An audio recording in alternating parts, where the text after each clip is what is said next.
Okay, so welcome back, dear students, to the physics vision classes. और आज जो है हम जो सीरीज हमने चलाई हुई है जिसमें मैं मास्टर कैडर के प्रीवियस ईयर्स पेपर सॉल्व कर रहा हूँ सारे सब्जेक्ट वाइज पेपर। देखिए आपके पास मास्टर कैडर में 4 बार पेपर हुआ है, जो 2016 में, फिर 17 में, फिर 2020 में पेपर आया था, जनवरी 2021 में हुआ था, और 2021 में बैकलॉग वाला जो पेपर था। ये चारों पेपर्स आपको सॉल्व करके दिए हुए हैं, ये सॉल्व किए हुए हैं, लेकिन अभी जो है उसमें हम इस सीरीज में हम सब्जेक्ट वाइज इन्हीं क्वेश्चंस को, उन क्वेश्चंस को सब्जेक्ट वाइज सॉल्व कर रहे हैं। ठीक है, ऑर्डर्ड है, आपके पास हैं ये पेपर्स, मैंने क्वेश्चन पीडीएफ दे दी हुई हैं और इनसे अभी क्वेश्चन सॉल्व करने हैं, सब्जेक्ट वाइज सॉल्व करने हैं। ठीक है, तो अगर पहली बार देख रहे हो तो पिछली वीडियोस भी आपको डिस्क्रिप्शन में कुछ लिंक्स मिल जाएंगे, चैनल के लिंक मिल जाएंगे, वहां पे वीडियोस अवेलेबल हो जाएंगी जो भी आपके लिए अवेलेबल है। और बाकी आप वैसे साथ में जुड़े रहोगे तो चीजें वो मिलती रहेंगी, अगली वाली भी जो कुछ चीजें हैं वो साथ में जुड़े रहोगे तो मिल जाएंगी। ठीक है, और बाकी जो है जो आपको अपने ऐप पे हैं वो सभी के पास, वो आपके पास सारा मटेरियल उनके पास तो है ही है। चलिए काम शुरू करते हैं, बात शुरू करते हैं आज की। तो आज हमने 2 सब्जेक्ट्स कवर करने हैं, उसमें एक है क्वांटम मैकेनिक्स, सबसे डिफिकल्ट लगता है जो मैक्सिमम स्टूडेंट्स को, और इसी की एप्लीकेशन पार्ट, इसी का पार्ट है, नेक्स्ट पार्ट है एटॉमिक एंड मॉलिक्यूलर स्पेक्ट्रोस्कोपी और फिजिक्स। ठीक है, तो इन दोनों के क्वेश्चंस हम करेंगे, कितने कितने क्वेश्चंस आए हुए हैं, कहाँ कहाँ से, कैसे कैसे, वो देखना शुरू कर रहे हैं। तो सबसे पहले क्वांटम मैकेनिक्स, और मास्टर कैडर 2016 वाला जो पेपर हुआ था उसमें 8 क्वेश्चंस क्वांटम मैकेनिक्स के थे, और आप लेके चलिए कि 50 में से कुछ 7-8 क्वेश्चन के करीब होते ही होते हैं यहाँ से। और अगर आप इन दोनों सब्जेक्ट्स को मिला लेंगे, इसको और इसको दोनों को मिला लेंगे, तो 10 प्लस क्वेश्चंस इन दोनों से आ जाते हैं अक्सर। ठीक है, बहुत ही इंपॉर्टेंट ब्रांचेस हैं, तो हम इनकी बात शुरू करते हैं और जल्दी जल्दी करते हैं इन्हें। तो फर्स्ट क्वेश्चन है, in general waves have two velocities, group velocity होती है, बिल्कुल ठीक, फेज वेलोसिटी होती है, बिल्कुल ठीक। आपको बताना है रिलेटिविस्टिक पार्टिकल की फेज वेलोसिटी कितनी होगी। तो सिंपल फॉर्मूला है, अगर आप डी ओमेगा बाई डी के से भी जाते हैं या पूरे में कैलकुलेट करते हैं, तो ये डी ओमेगा बाई डी के को आप DP by D E form में भी लिख सकते हैं, थ्योरी में पढ़ा हुआ है हमने, है ना। और रिलेटिविस्टिक पार्टिकल के लिए एनर्जी कितनी लेते हैं, देखिए मैं ऑप्शन के हिसाब से भी चूज करना होता है कई बार आपको। अगर ये omega in terms of k दिया होता, डिस्पर्शन रिलेशन, फिर हम डेरिवेटिव लेके उस हिसाब से सॉल्व करते। अभी उन्होंने डिस्पर्शन रिलेशन नहीं दिया, उन्होंने सीधा सीधा फेज वेलोसिटी पूछ ली, लेकिन किसकी, रिलेटिविस्टिक पार्टिकल की, तो अब हम उस हिसाब से करेंगे। ठीक है, तो हमने रिलेटिविस्टिक पार्टिकल की एनर्जी लिख ली, रिलेटिविस्टिक पार्टिकल का मास लिख लिया। अब यहाँ पे रिलेटिविस्टिक की निशानी क्या है, that mass is given by rest mass divided by under root of 1 minus v square by c square. This mass m, not m naught, this m represents के जो पार्टिकल है वो कैसा है, रिलेटिविस्टिक है। ठीक है, तो बस अगर आप p by e निकाल लो तो क्या आएगा, p by e, तो वो आ जाएगा mv divided by mc square. और यहां से अगर m से m कैंसिल करके आप वेलोसिटी निकाल लो पार्टिकल की, फेज की उसके, तो कितनी आएगी, c स्क्वायर वहां जाएगा और it will B p c square by e। तो क्योंकि ऑप्शंस में इट इज नॉट डिफाइंड, ये तो पॉसिबल ही नहीं है, डिफाइंड तो है ही है। ठीक है, और फिजिकल स्पीड के इक्वल है, ये भी नहीं है, रिलेटिविस्टिक पार्टिकल में ऐसा नहीं होता। तो क्योंकि ऑप्शंस ही इस तरह की दी हुई हैं, इसलिए हमें इस फॉर्म में जाना पड़ा। ये वाली फॉर्म कब लगाएंगे, जब omega in terms of k दिया होगा, when omega will be given as function of k. ठीक है, तो क्वेश्चन सिंपल था, कुछ डिफिकल्ट नहीं था इसमें। नेक्स्ट करते हैं, what is the value of commutator h, x पूछा है, कम्यूटेशन रिलेशन पूछा है। ठीक है, h दे दिया हुआ है आपको, h जो है that is p square by 2m kinetic energy वाली टर्म, प्लस पोटेंशियल एनर्जी वाली term which is a function of x only. तो अगर हम इसमें hx निकाल लें, hx वो कितना आएगा, वो पूरा पुट कर दो, मैं ऊपर ही नहीं, दोबारा लिख देता हूं। तो पहली टर्म के साथ भी x आएगा, कम्यूटेशन रिलेशन विद x देखोगे, और दूसरी टर्म के साथ भी x आएगा, vx। अब अगर आपको चाहे कम्यूटेशन रिलेशन आता हो या ना आता हो, इतनी बात तो पक्का पता होनी चाहिए, इतना तो पता होना चाहिए कि x कम्यूट्स विद x, सो ये वाला जो रिलेशन है ये जीरो होगा। आई होप कम्यूटेशन सभी को मालूम है। कम्यूटेशन का मतलब क्या होता है, अगर a कम्यूटेशन b देखते हैं तो इसका मतलब होता है ab माइनस ba। मैं अक्सर आप लोगों को एग्जांपल देता हूं, ऑर्डर मैटर करने लग गया। सो नाउ एप्पल 5 और apple 10 is not equal to 10 apple. अगर 10 पहले लगा और एक क्वांटिटी, एक ऑपरेटर पहले लगा है और दूसरा बाद में लगा है, या एक दूसरे वाला पहले लगा है और पहले वाला बाद में लगा है, आंसर अलग अलग आएगा। ठीक है, किया हुआ हमने कई बार, कम्यूटेटर की डेफिनेशन ही है। तो कम्यूट करने जब x और x ही है दोनों, vx क्या है, x का वेरिएबल, और x क्या है, x का वेरिएबल, तो जब दोनों ही x हैं तो आंसर कितना आने वाला है, वो आपस में कम्यूट करने वाले हैं। कम्यूट करने का मतलब है वो आपस में जीरो देने वाले हैं। So we are left out with this part only. 1/2m इसमें से कांस्टेंट है, ठीक है, 1/2m कांस्टेंट है। तो बचा क्या, आपको देखना है पी स्क्वायर का commutation relation with x। Okay, अब वो कैसे देखोगे, वो देखोगे आप using this relation that x comma p is equal to minus iota h cut. ठीक है, आयोटा h कट आता है शायद, ठीक है, आयोटा h कट, तो इससे देखोगे। लेकिन यहाँ पे कोई भी ऑप्शन मैच नहीं कर रही है उससे। ओके, तो ये वाला जो है ये हम छोड़ रहे हैं, ये मतलब ये क्वेश्चन जो है इसमें कोई भी ऑप्शन इनमें से सही नहीं है। तो आगे बढ़ते हैं, आपको काम कैसे करना है वो मैंने बता दिया। वैसे मास्टर कैडर में कम्यूटेशन वाला आने के चांस कम रहते हैं, ये पोस्ट ग्रेजुएशन वाले सिलेबस में आ जाता है और ग्रेजुएशन वाले सिलेबस में इसे कम डालते हैं। आता भी है तो अनसर्टेनिटी के रिलेशन में आता है, वो आगे वाले क्वेश्चन में आ जाएगा, तब बता दूंगा आपको। ठीक है, नेक्स्ट देखते हैं। बड़ा आसान सा क्वेश्चन है, आपको सिंपल सिंपल एक क्वेश्चन दिया हुआ है कि एक पोटेंशियल जो है एक का वो V नॉट है, और आपने एक एनर्जी का पार्टिकल भेजा जिसकी एनर्जी उस पोटेंशियल बैरियर से कम थी, उस पोटेंशियल बैरियर से कम थी। तो आपको ट्रांसमिशन बताना है।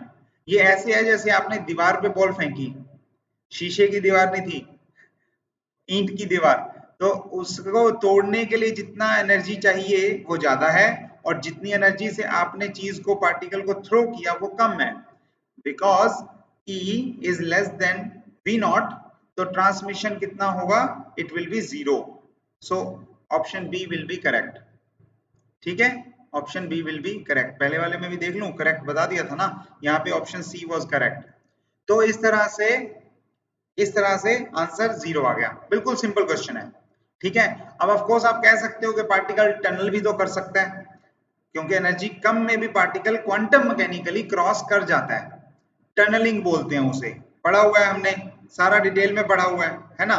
लेकिन एक बात ये भी ध्यान रखना कि वो एक ही बार में स्ट्राइक करके नहीं टनल होता, रातों रात ऐसे करिश्मे नहीं होते, वो पता नहीं कितनी ही बार स्ट्राइक करता है सरफेस पे, तब वो बाहर निकल पाता है। ठीक है, और कितनी बार, इट्स मोर देन 10⁻36, ये अराउंड इतनी बार, मतलब millions of millions of millions of millions of times अगर वो स्ट्राइक करेगा तब निकलता है। तो ये ट्रांसमिशन कोएफिशिएंट उसमें मतलब उससे नहीं लेना, टनलिंग वाले से, यहां से लेना है सीधा सीधा, ट्रांसमिशन जीरो है, खत्म कहानी, सिंपल ही था ये तो। चलिए अगला करते हैं, अगला उससे भी सिंपल है। एनर्जी लेवल पूछे हैं हाइड्रोजन एटम के, फॉर्मूला आपको याद होना चाहिए, एटलीस्ट इतना तो याद होगा कि -13.6 कुछ आता था, अपॉन में n स्क्वायर होता था, ये तो याद होगा। तो n स्क्वायर अपॉन में है, देख लो किस में है, कौन सी ऑप्शन आएगी, सी ऑप्शन आ जाएगी। a की वैल्यू कितनी हो जाएगी यहाँ पे 13.6, और सी ऑप्शन आंसर आ जाएगा। ठीक है, नेक्स्ट करते हैं। सिंपल ही है।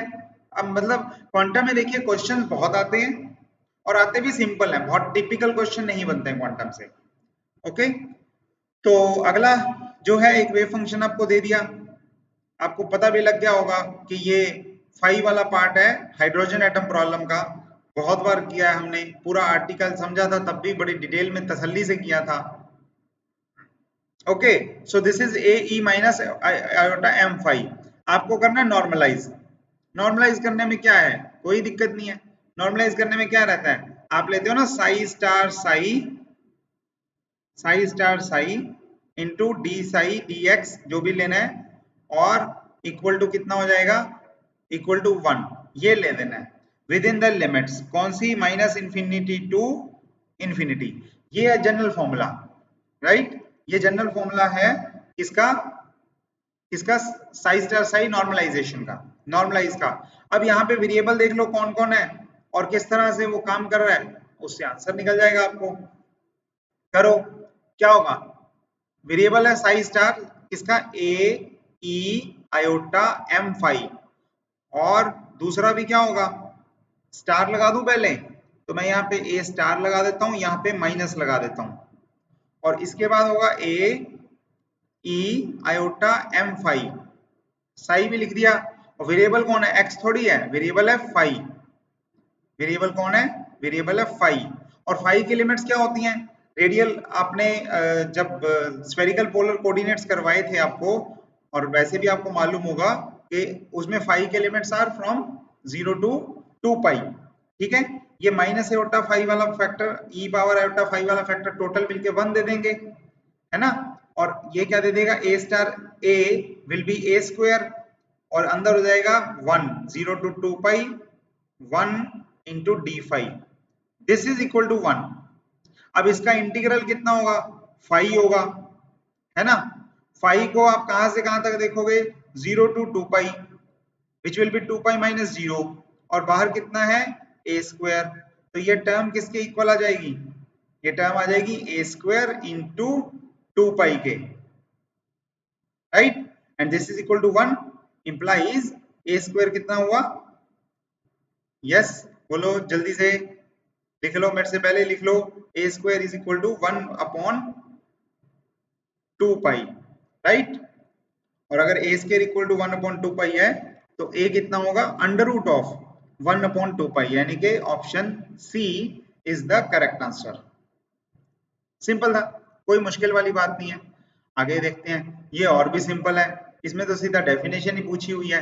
आप किसी भी क्वांटिटी का एवरेज वैल्यू कैसे निकालते हो, ऐसे ही लेते हो ना कि उस क्वांटिटी को साई स्टार और साई के बीच में रख देते हो। तो यहाँ पे किसको रखा है, उसको बीच में रख देते हो। यहाँ पे अगर फिजिकल ऑब्जर्वेबल x को रख दिया, देखो क्वेश्चन पढ़ते हैं, psi is a normalized wave function, ठीक है, ऑफ द श्रोडिंगर इक्वेशन, ठीक है। q इज द ऑपरेटर, जो भी ऑपरेटर होता है corresponding to physical observable x, ये q ऑपरेटर किसके कोरस्पॉन्ड करता है, x के। अब पूछा है ये जो क्वांटिटी है साई स्टार q साई, ये किसके कॉरस्पॉन्ड है, मतलब ये क्या है, may be integrated to obtain, integrate करो तो क्या चीज आएगी, तो इसमें आएगी q की एवरेज वैल्यू, यही फॉर्मूला हम लिखते हैं हर बार, ठीक है। और q किसके इक्वल है, x के इक्विवेलेंट है, तो यानी कि हम निकाल रहे हैं यहाँ पे mean value of x। Simple definition थी, nothing more than that. Okay, चलिए अगला देखते हैं। अगला क्या है, which of the following is an eigen function of the linear momentum operator. Linear momentum operator दे दिया आपको, हमें ना भी दिया होता तब भी हमें पता है, minus iota h cut curl by curl x, ठीक है, with positive eigen value h cut k, यानी कि अगर आप कोई वेव फंक्शन लोगे पी साई पे पी ऑपरेटर लगाओगे तो कितना आइगन वैल्यू आएगा, एच क्रॉस के, और वेव फंक्शन वैसा का वैसा वापस, तभी हम बोलेंगे ना कि ये आइगन फंक्शन है, राइट। तो इस हिसाब से वैल्यू आ जाएगी और ये आइगन फंक्शन आ जाएगा। आपको पूछे प्लस एच कट के आना चाहिए, तो देखो अगर पी ऑपरेटर किसके इक्वल है, यानी कि हम क्या करने वाले हैं, ध्यान से देखना, क्वेश्चन सिंपल है लेकिन थोड़ा सा ट्रिकी है, इसमें कहाँ ट्रिक है वो बताता हूं मैं। तो आपको सॉल्व नहीं करना है सारा, आराम से ऑप्शन को देख लोगे, 2 बार घूर भी दोगे तब भी हो जाएगा।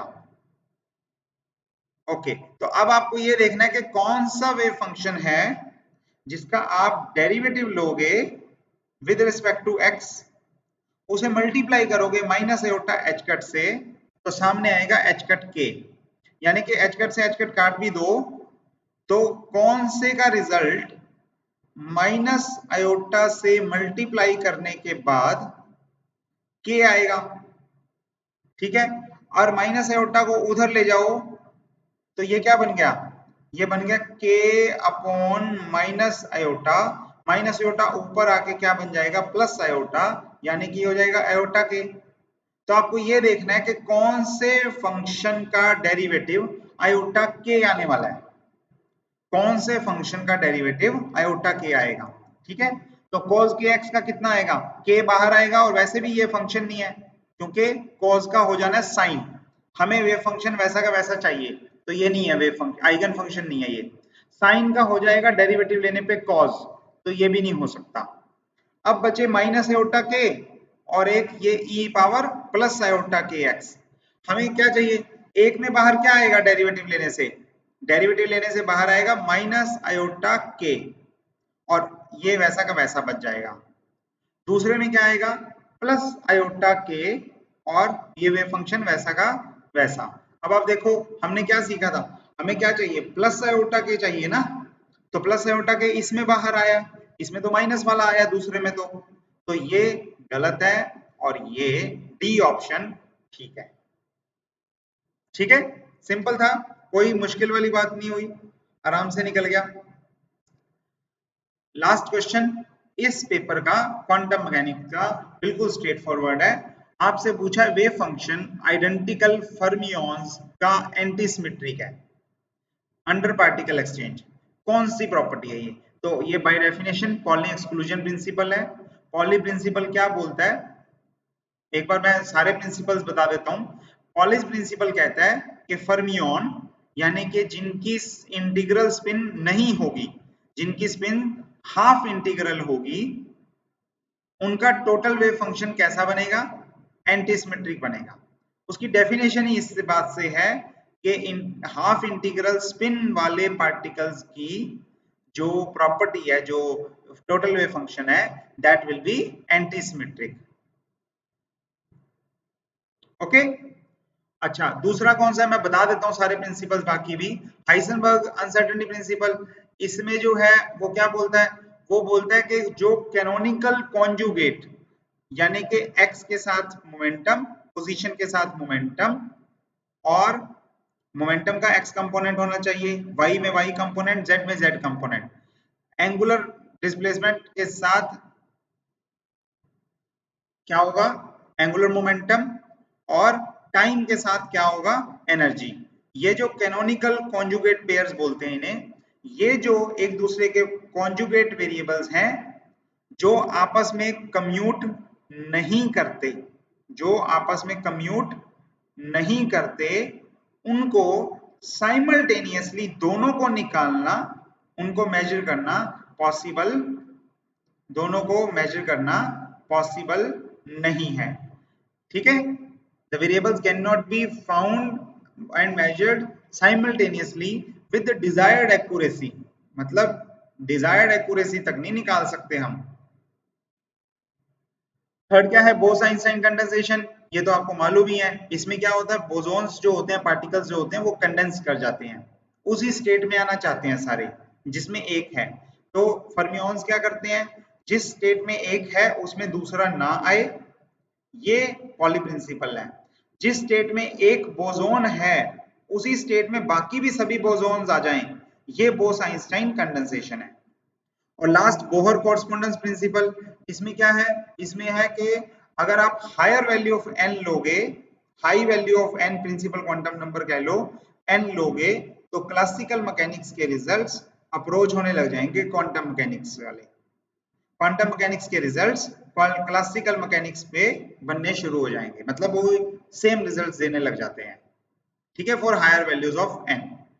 तो ये चारों प्रिंसिपल थे। इसमें हमें पता स्टेटमेंट में जो क्वेश्चन दिया हुआ है उसके हिसाब से हमारा जो प्रिंसिपल है यहाँ पे किसकी बात हो रही है, पॉली प्रिंसिपल की बात हो रही है। चलिए नेक्स्ट करते हैं क्वांटम मैकेनिक्स का नेक्स्ट पार्ट। 17 में जो आया था उसमें 6 क्वेश्चंस आए थे मास्टर कैडर में ही, तो वो देखते हैं। तो इसमें साई एक्स दिया हुआ है, ठीक है। अब ये क्वेश्चन भी, इसमें भी कुछ एरर थी, तो ये भी हम करेंगे नहीं, मैं सिर्फ बता रहा हूं कि कैसे करना है। साई एक्स दिया हुआ है क्वेश्चन में, okay. A and b are real constants, आपने पहचान लिया होगा वैसे जिन्होंने पढ़ा हुआ है इसे, हार्मोनिक ऑसिलेटर वाला वेव फंक्शन है ये वेव फंक्शन कौन सा है, हार्मोनिक ऑसिलेटर में जो वेव फंक्शन बनता है ये वो है, ठीक है। तो नॉर्मलाइज्ड आइगन फंक्शन है श्रोडिंगर इक्वेशन का, पार्टिकल का मास m है, एनर्जी E है, वन डायमेंशनल पोटेंशियल है such that Vx is 0 at x is equal to 0। हमें पता भी है किस तरह का पोटेंशियल होता है, ये हार्मोनिक ऑसिलेटर में इस तरह का पोटेंशियल होता है। तो x इज इक्वल टू 0 पे, यहाँ पे 0 पे v भी 0 होगा, है ना। कितना होता है v, हाफ के एक्स स्क्वायर या फिर half m omega square x square, ये होता है पोटेंशियल। अब पूछा कौन सा ठीक है, कौन सा इनमें से ठीक है, तो आपको जो भी है बस है, तो इसे हम ये जो है ये उस फॉर्म में नहीं है जिस फॉर्म में होना चाहिए। इसे निकालने का तरीका क्या है कि आप श्रोडिंगर इक्वेशन लिखो, श्रोडिंगर इक्वेशन में इस साई को पुट करो और फिर सॉल्व करो कि E कितना है और V कितना है, इस तरह से लेते हैं। लेकिन जो है ये ठीक नहीं है क्वेश्चन, तो मैं सिर्फ आंसर बता रहा हूं, अगर दोबारा से लिखना हो तो जो उन्होंने आंसर दिया था that was of this form, के पोटेंशियल किस फॉर्म का आएगा। देखो ये तो पक्का गलत है, इस फॉर्म का नहीं आने वाला, क्यों, क्योंकि एक्स स्क्वायर नहीं है इसमें, मैंने पोटेंशियल की फॉर्म बता दी ना, तो ये आ गया, ठीक है।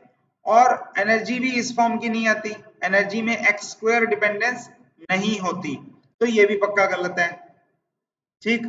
और एनर्जी जो है वो इस फॉर्म की भी नहीं होती, क्योंकि ये सिर्फ बी फैक्टर पे डिपेंडेंट आ गई, तो ये भी पक्का गलत है।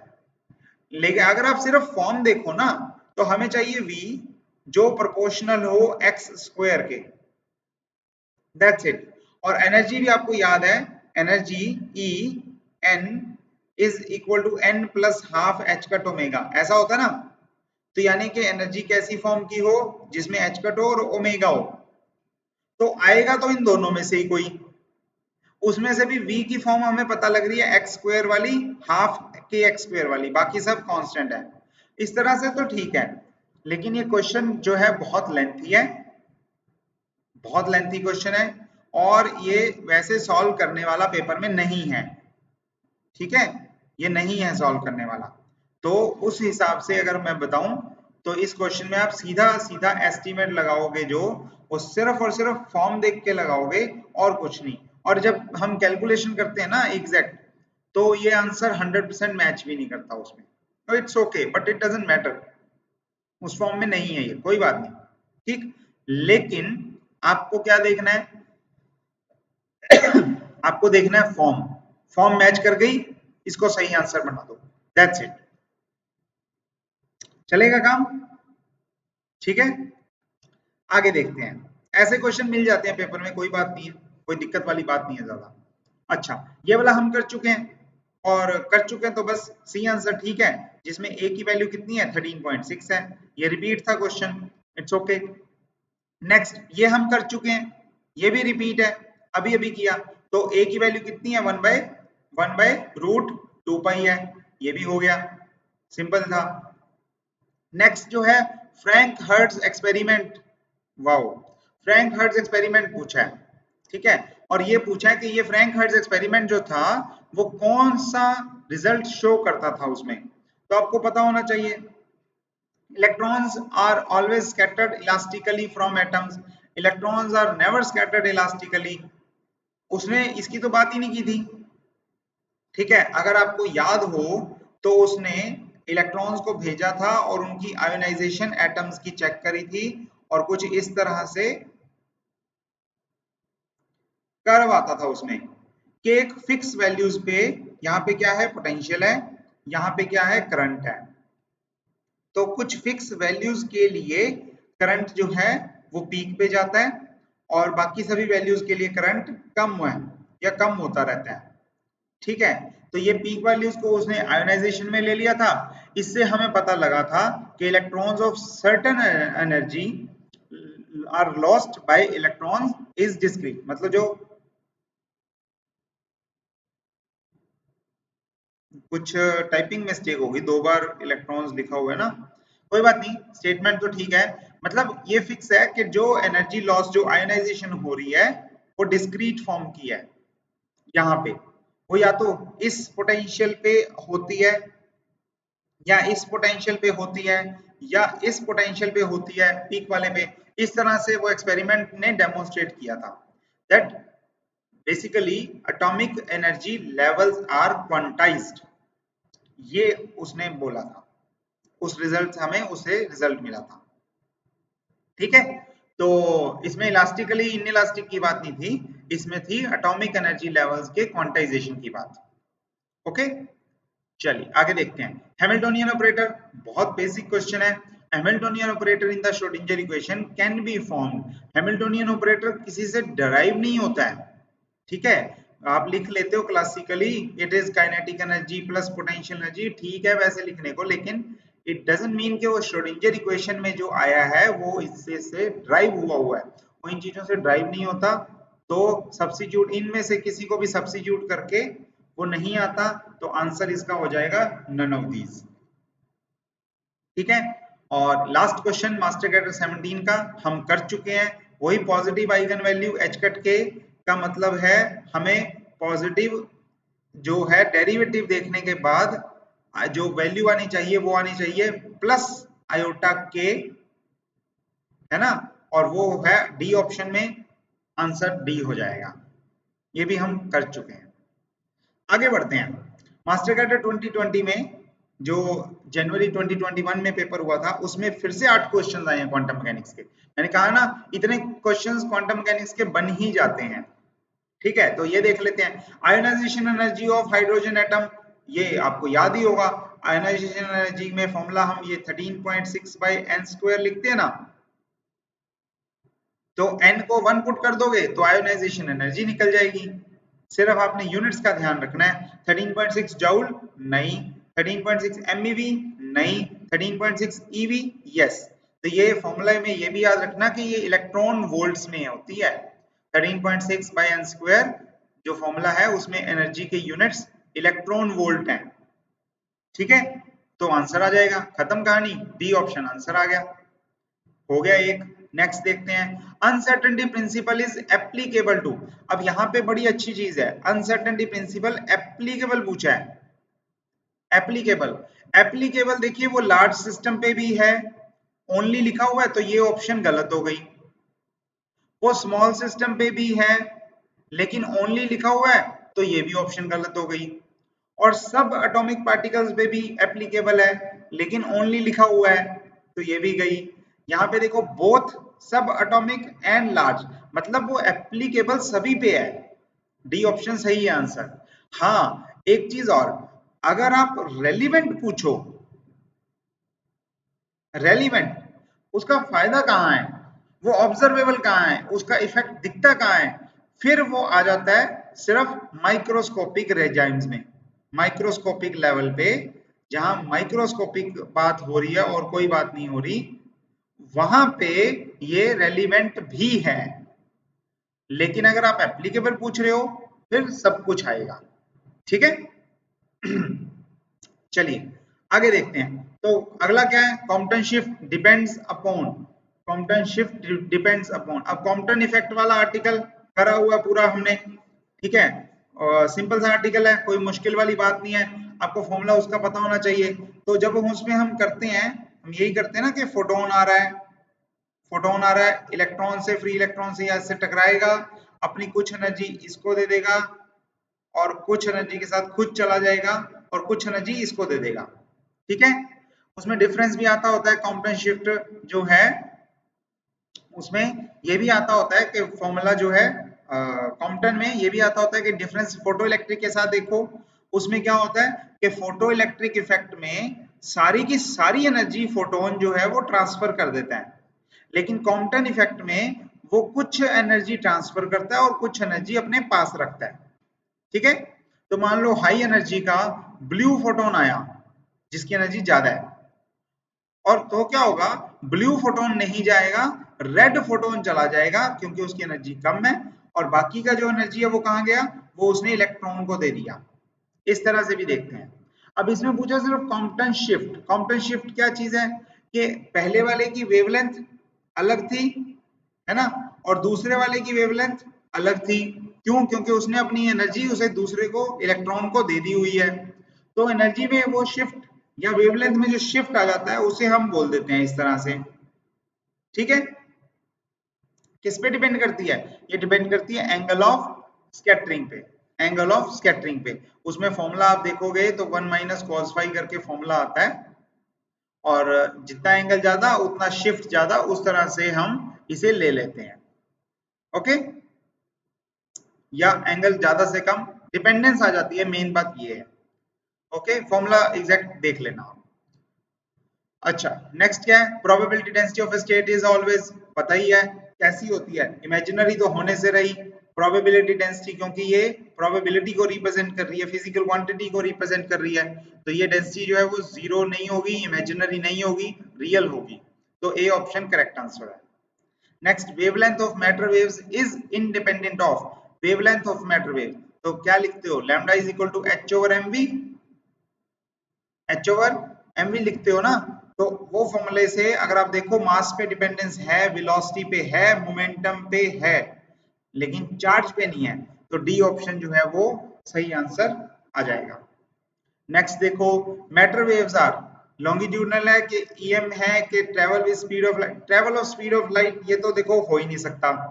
ठीक है, लॉन्गिट्यूडनल ये है नहीं, और ईएम वेव्स भी ये नहीं है, तो ये बेसिकली एक ही चीज हो सकती है कि ये जब भी किसी अपर्चर से या ऑब्स्टेकल से निकलेंगे तो ये डायफ्रैक्शन शो कर देंगे, तो मैटर वेव्स शो डायफ्रैक्शन, ये ही ऑप्शन के हिसाब से ठीक बनता है। लेकिन आपको ये याद होना चाहिए कि लॉन्गिट्यूडनल भी नहीं है और इलेक्ट्रोमैग्नेटिक वेव्स भी नहीं है, matter waves, these are the waves associated with moving particle ना। तो ये इस तरह से प्रॉपर्टी या डेफिनेशन आपको आता होना चाहिए। ठीक है, नेक्स्ट क्वेश्चन है, बड़ा सिंपल है, वो भी देख लेते हैं। Of the following moving with same velocity the one which has the largest wavelength, तो आपको बताना है किसकी वेवलेंथ सबसे बड़ी है। लैम्डा का फॉर्मूला होता है h is h upon mv, velocity सबकी सेम दे दी, यानी कि आपको क्या देखना है, lambda is equal to inversely proportional to mass of the particle. तो मास किसका ज्यादा है, जिसका मास ज्यादा उसकी वेवलेंथ कम, जिसका मास कम उसकी वेवलेंथ ज्यादा। सबसे ज्यादा वेवलेंथ पूछी है, largest wavelength, so what we need to do, we need to look for the minimum mass. Minimum mass electron, proton, neutron, alpha में इलेक्ट्रॉन का होता है, so electron will be the correct answer, wavelength of electron will be the largest. Last question इसका, अब ये फिर से आ गया अनसर्टेनिटी, बहुत बढ़िया। तो uncertainty principle can not hold for the following pair, किस पेयर के लिए ये सही नहीं है। ठीक है, तो पोजीशन एंड मोमेंटम हमने देखा हुआ है, इसके लिए तो फॉल करता ही है, सही है बिल्कुल, एक्स और पी। उसके बाद एनर्जी एंड टाइम, ये भी आपको बताया अभी अभी मैंने, एनर्जी और टाइम का भी वैलिड है। लीनियर मोमेंटम एंड एंगल, ये नहीं हो सकता, क्योंकि एंगल के साथ एंगुलर मोमेंटम आता है, थीटा के साथ एल आता है एंगुलर मोमेंटम, तो लीनियर मोमेंटम नहीं आता, तो सी गलत हो गया। और एंगुलर मोमेंटम एंड एंगल ये भी ठीक है, यानी कि कैनॉट होल्ड में option C is the correct answer. Okay, next कर लेते हैं 21 का पेपर। 21 में सिर्फ 4 क्वेश्चन से, बैकलॉग वाला पेपर था, बड़ा ही अजीब तरह का पेपर था, इसमें काफी ज्यादा चेंजेस किए हुए थे, क्वेश्चंस कॉपी पेस्ट किए हुए थे जो कि सीधा सीधा लेक्चर कैडर के पेपर से थे, उठा लिए बस वहीं से। ठीक है, लेकिन कोई बात नहीं, हम कर तो लेंगे यहाँ के भी। सो क्वेश्चन फर्स्ट है, what does the many word interpretation means, in many word interpretation इसका क्या मतलब है। तो इसका देखो मतलब ये है, ये जो इंटरप्रिटेशन चल रही है क्वांटम मैकेनिक्स में, इसका मतलब ये है कि all the possibilities of a quantum wave function become alternate realities, मतलब जितनी भी पॉसिबिलिटीज हैं, सो quantum mechanics is all about probabilities. तो हम बात करते हैं कि ये जो है ये भी हो सकता है, ये भी हो सकता है, ये भी हो सकता है, ये भी हो सकता है, तो सारी चीजें पॉसिबल है। वेव फंक्शन क्या देगा? उनकी प्रोबेबिलिटी डेंसिटी दे देगा, किसकी होने की प्रोबेबिलिटी ज्यादा है, किसके होने की प्रोबेबिलिटी कम है। तो ये बहुत सारी पॉसिबिलिटीज देता है और ये भी बताता है कि किसकी पॉसिबिलिटी की प्रोबेबिलिटी ज्यादा, किसकी कम, किसकी कितनी। तो ये असल में अल्टरनेट रियलिटीज बन जाती हैं जब हम कॉन्सेप्ट लेते हैं मैनी वर्ल्ड इंटरप्रिटेशन का। मतलब एक किसी वर्ल्ड में, किसी यूनिवर्स में ये वाला पॉसिबिलिटी रियलिटी है, तो दूसरे में ये वाली पॉसिबिलिटी रियलिटी है, इस तरह से ले लेते हैं उसे। ठीक है, तो याद रख लेना, अच्छा ऑप्शन है, अच्छा फिनोमिना है ये। सेकंड जो है, uncertainty principle tells us that this of a particle can not be measured simultaneously with exact precision. तो कौन कौन सी दो चीजें हैं जो साइमल्टेनियसली मेजर नहीं कर सकते? कैन नॉट बी मेजर्ड पूछा ना, तो कौन सी चीजें हैं जो नहीं मेजर कर सकते? आपको पता है पोजीशन एंड मास में नहीं है ये लॉजिक, डेंसिटी एंड स्पीड में भी नहीं है, मास एंड साइज में भी नहीं है, पोजीशन एंड मोमेंटम में है। तो खत्म हो गया, ये पुट कर देना, option D is the correct answer. Next करते हैं frequency of red light of wavelength. तो फ्रीक्वेंसी निकालनी है, इसमें क्या है, फ्रीक्वेंसी वेलोसिटी अपॉन वेवलेंथ हो गया।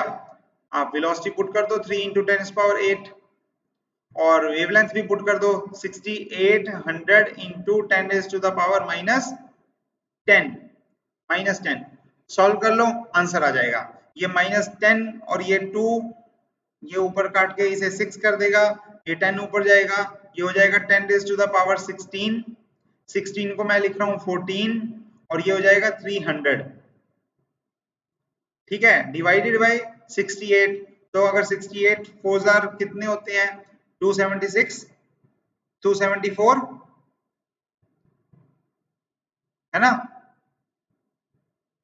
गलत तो नहीं, कितने से मल्टीप्लाई किया? 68 को हमने 4 से मल्टीप्लाई किया, 272 आएगा।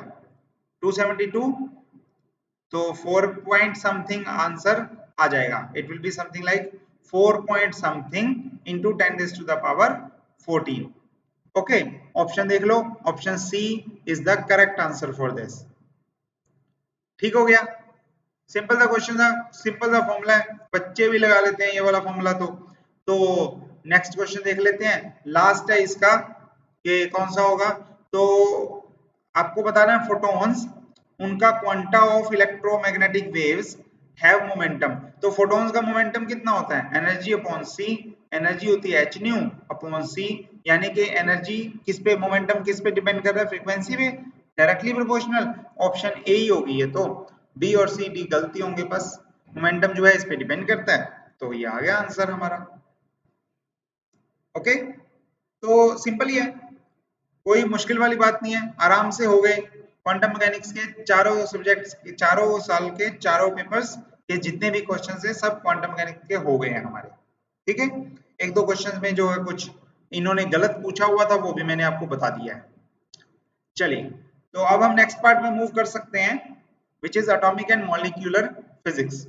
तो लेट्स स्टार्ट विद MC16।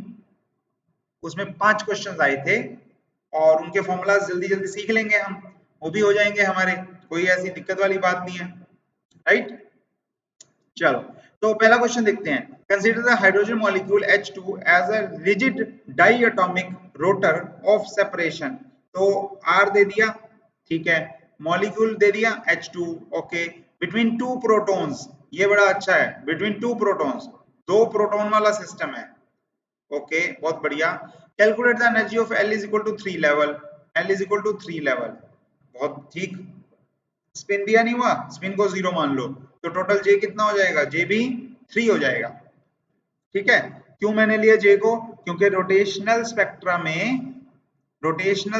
में एंगुलर मोमेंटम रोटेशन वाला, या मतलब टोटल एंगुलर मोमेंटम लेना होता है, लेकिन यहाँ पे क्योंकि यहाँ पे ऑर्बिटल भी ले सकते हो, क्योंकि वो S ना दिया हुआ ना बात करी हुई, तो J को छोड़ दो, चाहे L ले लेना। तो फॉर्मूला क्या हो जाएगा? क्या पूछा है आपसे? एनर्जी, एनर्जी पूछी ना, तो ठीक है, एनर्जी का फॉर्मूला लिख लो, रोटेशनल में वैसे जे के हिसाब से लिखते हैं हम J J plus one H cut square by 2 mu R square. ठीक है, याद रहेगा ना, याद रख लेना आराम से, कोई ऐसी दिक्कत वाली बात नहीं है इसमें, सिंपल सा ही है। अगर फिर भी दिक्कत है तो मैं बता देता हूं कि ये कैसे लिखा, ओके, तो उससे और याद रह जाएगा। चलो तो देख लो, जो काइनेटिक एनर्जी होती है देखो, उसका फॉर्मूला क्या होता है, उसका फॉर्मूला होता है पी स्क्वायर बाय 2m। अच्छा कॉन्सेप्ट है, देख लो, भूल मत जाना, याद रहेगा ये। ठीक है, अब अगर P की जगह हम एंगुलर एनर्जी लें, मतलब रोटेशनल में लें, ये तो लीनियर में है ना, ये तो लीनियर में है, हमने रोटेशन में लेनी है, तो हम P को एंगुलर मोमेंटम को, ये सॉरी लीनियर मोमेंटम को एंगुलर मोमेंटम से रिप्लेस कर देंगे L स्क्वायर, और अपॉन में 2 मास m को मोमेंट ऑफ इनर्शिया से रिप्लेस कर देंगे, विच विल बी I। ठीक है, अगर टोटल एंगुलर मोमेंटम लेना हो तो हम इसे j स्क्वायर बाय 2i बना देंगे। फिलहाल तो मैं L स्क्वायर में लिख रहा हूं अब, तो यहाँ पे LL प्लस 1। अब ये ऊपर वाली टर्म क्या है, नीचे वाली और ऊपर वाली, j स्क्वायर की आइगन वैल्यू होती है JJ plus 1 h cut square, करा हुआ है ना, एटॉमिक मॉलिक्यूलर में सारा सीखा हुआ है ये तो। और मोमेंट ऑफ इनर्शिया की वैल्यू होती है म्यू आर स्क्वायर। तो दोनों वैल्यूज पुट करके हमारे पास वो फॉर्मूला बन जाता है जो हमने लिखा है। ठीक है, so it's basically P square by 2m, वही है ये, कोई अलग चीज नहीं है। चल, तो मैंने अब L में लिख लिया, L की वैल्यू और बाकी वैल्यूज पुट कर दो, तो पुट कर देते हैं, मैं एनर्जी निकाल के ही दिखा देता हूँ। L कितना है 3 into 3 plus 1 that is 4, that is 12। H कितना है, H उन्होंने दे दिया, H कट है ना, हाँ H कट कितना है ये 1973.5। अब यूनिट्स का ध्यान रखना, ये सारे यूनिट्स किस में चल रहे हैं, इलेक्ट्रॉन वोल्ट और एंगस्ट्रॉम में, इसका स्क्वायर हो गया, अपॉन में 2 हो गया। अब म्यू कितना लें, म्यू मींस रिड्यूस्ड मास, और रिड्यूस्ड मास जो है, अगर आप रिड्यूस्ड मास लोगे 1 by mu is equal to 1 by m1 plus 1 by m2, ऐसे हो जाएगा। और मास ऑफ वन, पहला मास भी कौन है, प्रोटॉन है, दूसरा मास भी कौन है, प्रोटॉन का है। टोटल करोगे कितना होएगा 2 अपॉन mp, उल्टा करोगे कितना होगा, mu will be mp upon 2। ठीक है, तो 2 म्यू कितना हो जाएगा, 2 म्यू विल बी, ये है ना यहाँ पे 2 म्यू, इसकी जगह मैं अब लिख देता हूं mass of proton. Okay, so this is mass of proton, और आर स्क्वायर भी हमें पता है। अब मास ऑफ प्रोटॉन कितना दिया हुआ है, मैं वैल्यूज पुट कर रहा हूं, so this will be 12 into 1973.5 square divided by, mass of proton भी इलेक्ट्रॉन वोल्ट में दिया हुआ है, यूनिट्स का ध्यान रखना, यूनिट्स का ध्यान रखना, और ये हो जाएगा 19938.280, और आर स्क्वायर, आर कितना है एंगस्ट्रॉम 1, और ये भी ए में ही है ना, एंगस्ट्रॉम में ही है, तो 1 का 1 ही रखेंगे इसे, 1 into 1 that is 1। okay, so this is the factor। now here is a problem for you, this is a problem for you। आप इतनी बड़ी कैलकुलेशन को बिना कैलकुलेटर के सॉल्व कैसे करोगे, करके देखें, होता है कि नहीं होता, हो तो जाएगा ही, ऐसे कैसे नहीं होगा, है ना, तो करके देखते हैं। अभी देखो मैं क्या करने वाला हूं, ध्यान से देखना, एक चीज भूल गया ना, मैं छोड़ दी मैंने, हाँ 10⁻⁶ ये रह गया फैक्टर, इसे भी नीचे लिख लेते हैं, यहाँ पे मैं 1 को 10⁻⁶ कर देता हूँ। हाँ, अब देखो मैं क्या करने वाला हूँ, ये 1973 जो है पॉइंट यहाँ लगा हुआ है, मैं इसे यहाँ लेके जा रहा हूँ।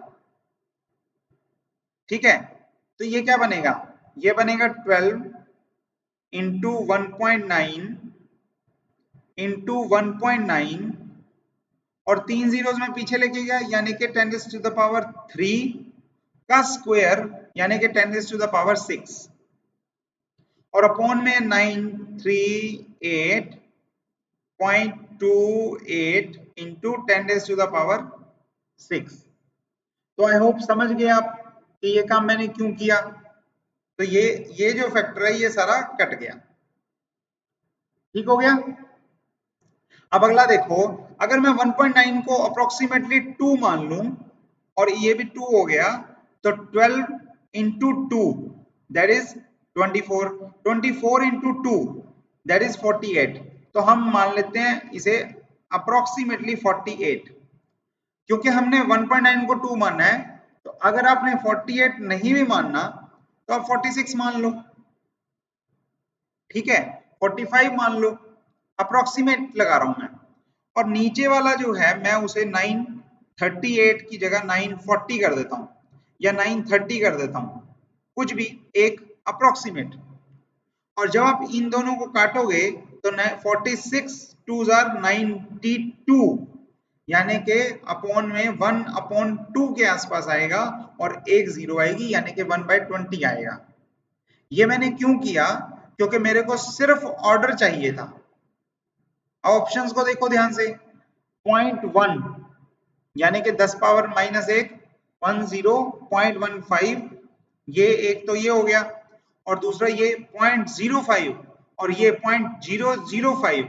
तो हमने सिर्फ ये देखना है कि अपॉन में एक जीरो आ रही है, दो जीरोज आ रही हैं या तीन जीरोज आ रही हैं, कितनी जीरोज आ रही हैं। अगर मान लो 2 या 3 जीरोज आ रही हैं फिर तो यहां जाने की जरूरत नहीं। अगर एक ही जीरो आ रही हुई फिर हमें ज्यादा कैलकुलेशन करनी पड़ेगी, ठीक है। तो ऑर्डर देखा तो कितना निकला 1/20, यानी कि 0.05, यानी कि option B is the correct answer to this. ठीक हो गया, चेक कर लो एक बार, कोई दिक्कत तो नहीं लग रही किसी तरह की। अगर कोई भी दिक्कत लगे तो मेरे को कमेंट कर देना, चैट बॉक्स में डाल देना, और आपको वो पूरा उस हिसाब से हम आगे का सॉल्व कर लेंगे, ठीक है। चलो ये अच्छा क्वेश्चन था, हो गया।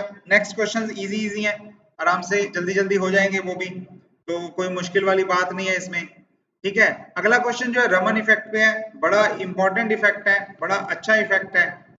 और आपको क्या देखना है उसमें, रमन इफेक्ट में, रमन इफेक्ट में दो चीजें बड़ी अच्छी सीखने वाली हैं। एक मैंने सिलेक्शन रूल्स बताए हुए हैं, ध्यान रखना, delta J is equal to 0 and +-2 होते हैं, ठीक है, याद रखना। दूसरा एक ये भी बात सीख सकते हो कि ये इसमें कोलिजन जो है वो इनइलास्टिक होते हैं, मतलब एनर्जी कम ज्यादा होती है। और एक और बात इसमें सीखने वाली है कि स्टॉक्स और एंटी स्टॉक्स लाइन जो है वो किस तरह से, क्या फॉर्मूला है उनका, ये भी काम सीखने वाला है। तीनों चीजें हमने करी हुई है, ईएमपी की बुक में करी हुई है, आराम से देख लेना, ठीक है। लेकिन ये रमन की बात आएगी, अगर डॉक्टर रमन की बात आएगी, तो रमन इफेक्ट की बात आएगी, तो ये दो तीन चीजें आपको जरूर पता होनी चाहिए, ठीक। अब देखते हैं कि उन्होंने पूछा है, हाँ उन्होंने पूछा कौन सी स्टेटमेंट ट्रू नहीं है, तो देख लेते हैं। Energy H omega is exchange with the molecule, energy H omega बिल्कुल, या तो एनर्जी बढ़ती है या एनर्जी कम होती है, या तो स्टॉक लाइन आती है या एंटी स्टॉक लाइन आती है ना, तो एनर्जी एक्सचेंज तो हुआ है। ओके नेक्स्ट क्या है, frequency of scattered radiation is this, plus minus कुछ होता ही होता है, हमें पता है ये बात, तो ये भी ठीक है, बिल्कुल ठीक ही लग रही है। नेक्स्ट क्या है, occurs as a result of induced dipole movement, ये भी ठीक ही लग रहा है, कोई दिक्कत वाली बात नहीं है, जब होता है स्कैटरिंग तो डाइपोल मूवमेंट तो इंड्यूस होता ही है। लास्ट बचा, ए quantum of monochromatic light is scattered elastically, और हमने सीखा हुआ है कि ये कोलिजन्स इनइलास्टिक होते हैं, तो उस हिसाब से जो है ये डी ऑप्शन जो है वो ठीक आंसर लग रहा है, ठीक है, that it is incorrect statement. Simple था, बढ़े आगे, चलिए आगे चलते हैं, नेक्स्ट पार्ट पे, नेक्स्ट क्वेश्चन पे चलते हैं, जल्दी से खत्म करें इसे। तो नेक्स्ट में स्पेक्ट्रोस्कोपी हाइड्रोजन एटम की आ गई, बोहर थ्योरी हमने 13.6/9² वाला n² वाला जो फॉर्मूला निकालते हो ना, वो यहीं से आता है। तो upper limit for the Brackett series, आपने इसमें सीरीज भी पढ़ी होंगी, लाइमन सीरीज, फिर बामर सीरीज, फिर पास्टन सीरीज, फिर ब्रैकेट सीरीज, फिर पी फंड सीरीज, राइट। ये सारी सीरीज आपने पढ़ ली होंगी। जब वो n इज इक्वल टू 1 में फॉल करता है तो ये, 2 में फॉल करता है तो ये बामर सीरीज, 3 में फॉल करता है तो पास्टन सीरीज, 4 में फॉल करता है तो ब्रैकेट सीरीज, और 5 में फॉल करता है तो पी फंड सीरीज। ठीक है, पढ़ाई हुआ हमने। ओके, इसमें एक और चीज जो सीखने वाली है वो ये कि ये अल्ट्रावायलेट लाइट अमिट करता है, ये विजिबल लाइट, विजिबल रेंज में लाइट अमिट करता है, और बाकी जो है वो आईआर रीजन में अमिट करते हैं। और वो फार आईआर है कि नियर आईआर है वो डिपेंड करता है कि कितनी पास है। हो गया। अब पूछा क्या आपको, पूछा है upper limit for the Brackett series, upper limit for the Brackett series. तो फॉर्मूला लिख लो 1 बाय लैम्डा, आर की वैल्यू दे दी तो हम आर की टर्म्स में लिख रहे हैं, आर की टर्म्स में, क्योंकि आर दिया हुआ है। ठीक है, और अंदर क्या आएगा, अंदर आएगा 1 by N 1 square minus 1 by N 2 square.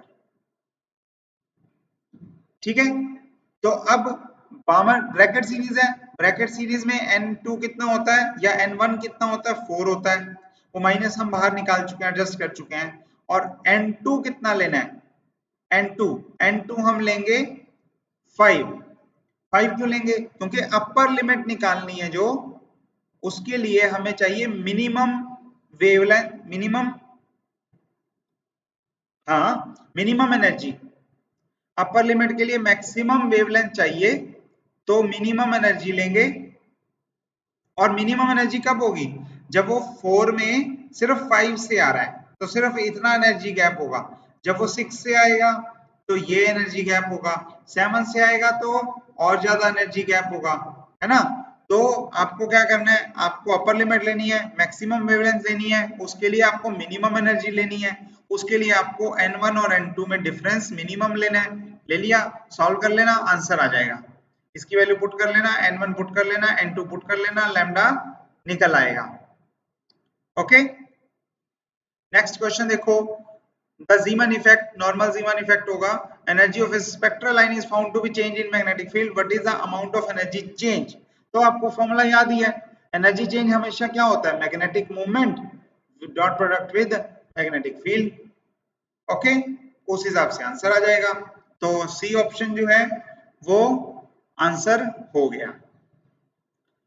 और नेक्स्ट देख लेते हैं, ये भी आसान है। स्टर्नगार्लिक एक्सपेरिमेंट में पूछा है the atomic beam whose angular momentum state is to be determined must travel through.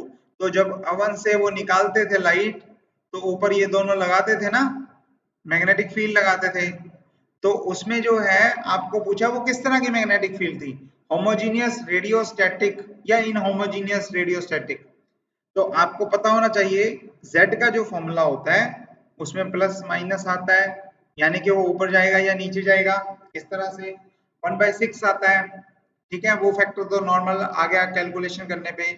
Magnetic movement आता है, उसकी लेंथ आती है, टेम्परेचर आता है विद बोल्ट्जमैन कांस्टेंट, लेकिन सबसे इंपॉर्टेंट चीज होती है करली B बाय करली Z। तो अगर आपकी मैग्नेटिक फील्ड होमोजीनियस हुई और चेंज ना होती हुई Z के साथ, तो फिर ये Z तो जीरो ही हो जाएगा, है ना। If curly B by curly Z is zero, then Z is zero.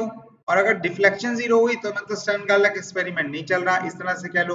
तो उसमें एक्सपेरिमेंट में ये हम कौन सी फील्ड लेते हैं, नॉन होमोजीनियस, नॉन होमोजीनियस। और इनहोमोजीनियस में कौन सी वाली, स्टैटिक वाली के रेडियो वाली, तो आप लिखोगे स्टैटिक वाली, क्योंकि इनहोमोजीनियस में भी हम स्टैटिक फील्ड लेते हैं, जो ऐसे नहीं है कि वेरिएबल होगी बदली जा रही है अलग अलग, लेकिन हाँ इनहोमोजीनियस जरूर है। ठीक है, मतलब वो थ्रू आउट यूनिफॉर्म नहीं है, कहीं ज्यादा कहीं कम, इस तरह से है। चलिए ये हो गया। नेक्स्ट 17 में कोई क्वेश्चन नहीं आया, आपने नोटिस किया होगा क्वांटम मैकेनिक्स में ज्यादा क्वेश्चन आगे होंगे, या ये पार्ट कभी कम कर देते हैं एटॉमिक मॉलिक्यूलर वाला, बदले में वो कंपनसेट कर लेंगे क्वांटम मैकेनिक्स के पार्ट के साथ। ठीक है, तो इस तरह से चलता रहता है, कोई बड़ी बात नहीं है। ओके, तो हम ये वाला देखते हैं, ये वाला देखते हैं कि इसमें क्या होगा। एमसी तो मास्टर कैडर 2020 में जो पेपर है वो वाला यहाँ पे आएगा। सिर्फ 4 क्वेश्चंस हैं, वो भी बड़े सिंपल सिंपल, जल्दी से कर लेते हैं हम। So which series of the hydrogen spectrum has a wavelength in the visible region, मैंने अभी अभी बताया आपको।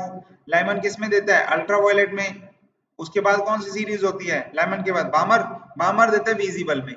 सो Balmer is the correct answer, बाकी तो आईआर में देते हैं। नेक्स्ट देख लो, number of splitting levels in 2p। 2p में क्या रहेगा? आपके पास स्प्लिटिंग लेवल के लिए फॉर्मूला होता है ना 2l+1, 2l+1 होता है। और l कितना है? l यहाँ पे p है, p के लिए l होता है 1, तो यहाँ पे कितने लेवल्स हो गए? 3 हो गए।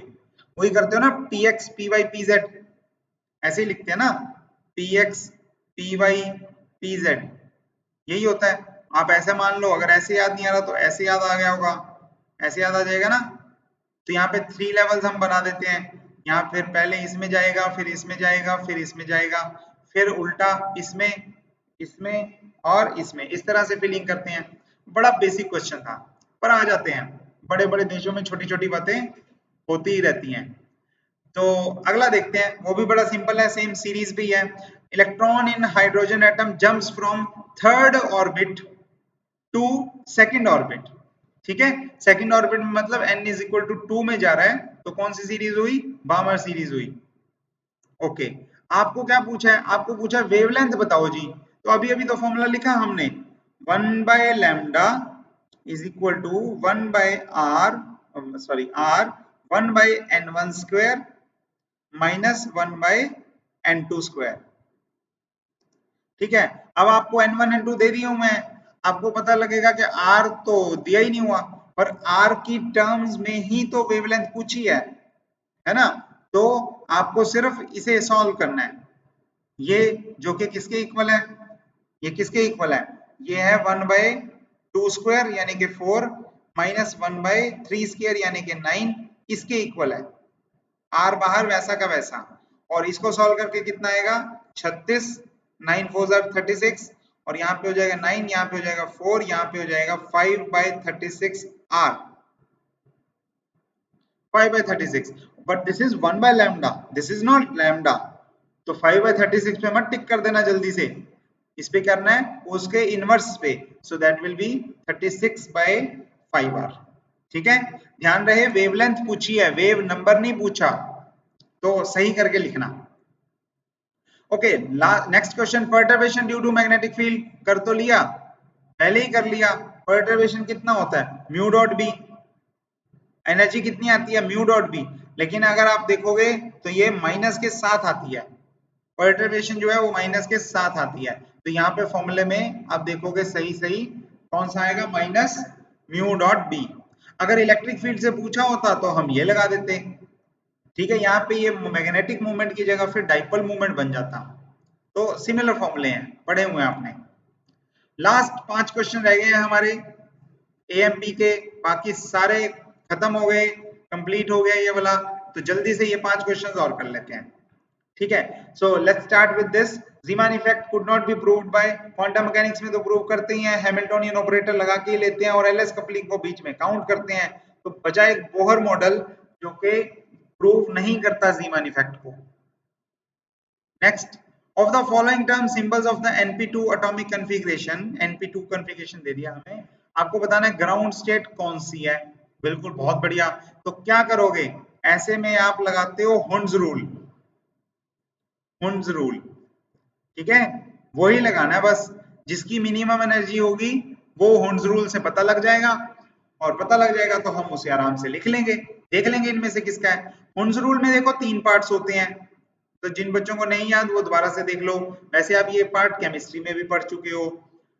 पहला पार्ट होता है हाईएस्ट एस, हाईएस्ट मल्टीप्लिसिटी। तो सबसे पहले एस देख लो, जिसका एस सबसे ऊपर हो। अब इसके लिए आपको स्पेक्ट्रोस्कोपिक नोटेशन पता होनी चाहिए। ऊपर होता है 2s+1 मल्टीप्लिसिटी होती है इतनी, और उसके यहाँ पे हम लगाते हैं L, उसका सिंबल लिखते हैं SPDF में से, और यहाँ पे फिर हम लिखते हैं J। ठीक है, J वैल्यू। तो हाईएस्ट S देखना है, मतलब सबसे ऊपर वाला देखना है सबसे पहले।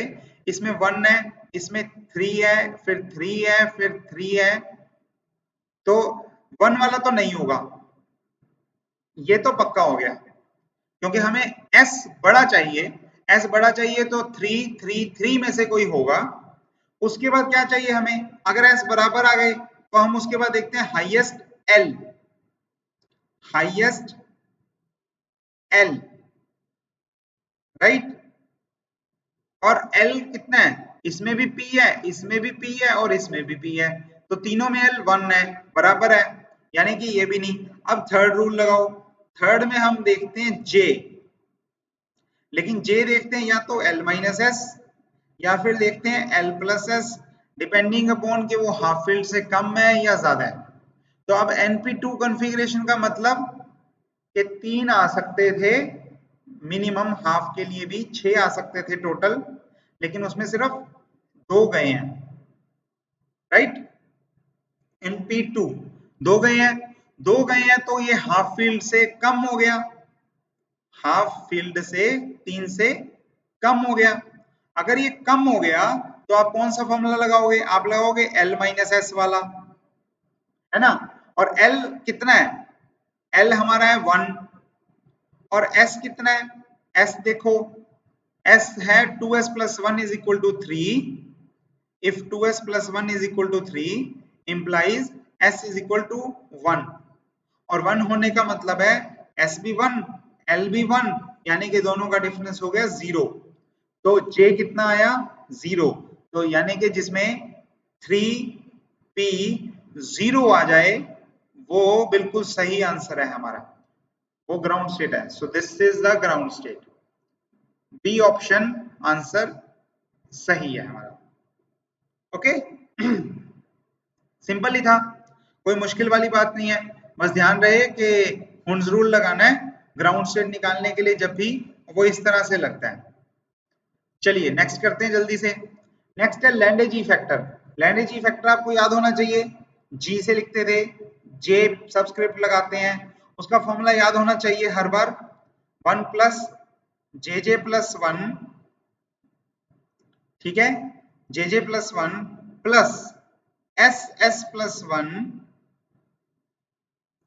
Minus L L plus 1 divided by, divide में ध्यान रहे 1 के नीचे नहीं जा रहा, सिर्फ जे वाली टर्म्स के नीचे जा रहा है, जे जे प्लस 1 2 टाइम्स। तो दिस इज द फॉर्मूला। इसमें जो ध्यान रखना है वो ये कि यहाँ पे 1 है, तो अगर 1 है तो यानी कि पूरे पे नहीं लिया, और अगर पूरे पे ले लोगे आप तो ये 2j प्लस 1 जाके इधर 3j प्लस 1 बना देगा, ये 1 खत्म हो जाएगा। तो एक तो ये चीज का ध्यान रखना है, मतलब फॉर्मूला याद रखना है बेसिकली। दूसरा ये बहुत बच्चे इस बात पे कंफ्यूज होते हैं कि L नेगेटिव था कि S नेगेटिव था, ठीक है। तो यहाँ पे याद रखना L नेगेटिव है, लैंडेजी फैक्टर में L नेगेटिव है, यहाँ पे नेगेटिव है, ध्यान रहे। अब बस पुट कर दो, J कितना दिया हुआ है 1 दिया हुआ है ना, नीचे वाला पेन ले लेता हूं मैं रेड।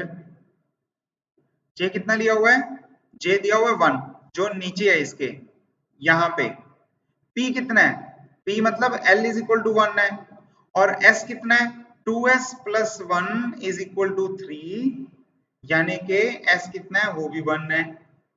अब अगर J इक्वल टू L है या L इक्वल टू S है, तो अब देखो ये वाला पार्ट जो है S और L वाला, ये तो कट ही सकता है, इसमें तो कोई दिक्कत वाली बात ही नहीं है, क्योंकि L is equal to S।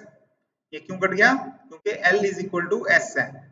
अगर ये कट गया तो ये 0 हो गया, अपॉन में ये जो बचा JJ प्लस 1, ये इसके अपॉन में इससे कट जाएगा, तो यानी कि यहाँ क्या बच गया, 1 के साथ बचा 1/2, 1/2 मतलब 3/2 आंसर आ जाएगा। That is option B, that is option B. That's it, simple सा था, कुछ था ही नहीं। इसके बाद perturbation due to magnetic field बता दिया हुआ है, माइनस म्यू डॉट बी आएगा, ठीक है, हो गया। इसके बाद जो है वो क्या, which series hydrogen atom visible range, ये भी रिपीट है क्वेश्चन, कौन सा आएगा, पावर सीरीज आएगा, हो गया। इसके बाद जो है खत्म होगी कहानी, बस दैट्स इट। सो ये हमारा काम जो है, टॉपिक जो है कंप्लीट हो गया। तो क्वांटम मैकेनिक्स के सारे क्वेश्चंस और एटॉमिक मॉलिक्यूलर के सारे क्वेश्चंस जितने भी चारों पेपर्स में आए हुए हैं सारे विद लॉजिक आपने करके जाने हैं।